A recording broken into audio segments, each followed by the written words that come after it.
টঙ্গীর তুরাগ তীরে মাওলানা জোবায়েরপন্থীদের দ্বিতীয় ধাপের ইজতেমা শুরু হয়েছে আজ থেকে। এই ভাগে অংশ নিচ্ছেন ২২ জেলার মুসল্লিরা। দর্শক, এ বিষয়ে আরো জানতে সরাসরি চলে যাচ্ছি আমাদের সহকর্মী আরিফুল ইসলামের কাছে। আরিফ, জোবায়েরপন্থীদের দ্বিতীয় ভাগের ইজতেমার প্রথম দিনের কর্মসূচি সহ ইজতেমা ময়দানের সার্বিক চিত্র আমাদের জানাবেন। দিশা, বাদ জোহর আমবানের মধ্য দিয়ে বিশ্ব ইজতেমার জোবায়ের অনুসারীদের দ্বিতীয় ধাপের যে প্রথম দিন আজকে, সেটা কিন্তু আনুষ্ঠানিকতা শুরু হয়ে গেছে ইতিমধ্যেই। কারণ এখন যিনি বয়ান দিচ্ছেন তিনি পাকিস্তানের মাওলানা জিয়াউল হক, এবং কি তর্জমা করতেছেন যিনি করতেছেন সেটা তিনি হচ্ছেন মাওলানা নুরুর।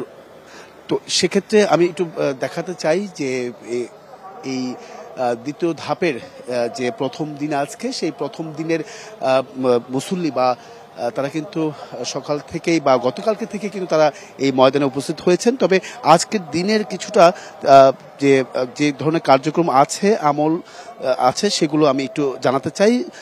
বাদ আসর বয়ান করবেন বাংলাদেশের মাওলানা রবিউল হক, এবং বাদ মাগরিব বয়ান করবেন ভারতের মাওলানা আহমেদ লাট।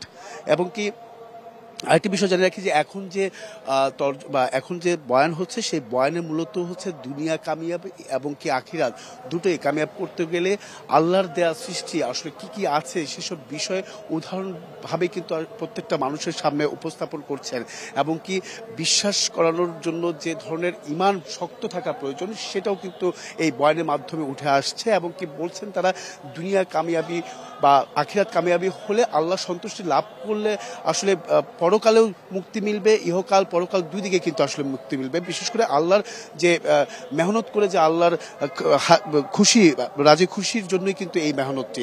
তো এই বিষয়গুলো নিয়ে কিন্তু আলোচনা চলছে। এবং কি প্রত্যেকেই দিনের রাস্তা বের হয়ে ইসলামের দাওয়াত প্রতিটি ঘরে ঘরে পৌঁছে দেওয়ার যে কাজ, সেই শিক্ষাটাই কিন্তু এখান থেকে দিচ্ছেন। এবং কি যারা খিত্তায় রয়েছেন, যেহেতু আজকে জেলার ২২টি জেলার ৪০টি খিত্তায় অংশগ্রহণ করছেন মুসল্লিরা, তাদেরকে কিন্তু বিভিন্নভাবে এই জিম্মাদার যারা আছেন তারা কিন্তু এই বয়ানের তফসিল ভাবে কিন্তু তারা মাশওয়ারা দিচ্ছেন তাদেরকে, যে আগামী দিনগুলো কিভাবে চলতে হবে, ইসলামের পথে কিভাবে চলতে হবে। তো এই ছিল এখান থেকে দিশা সবশেষ।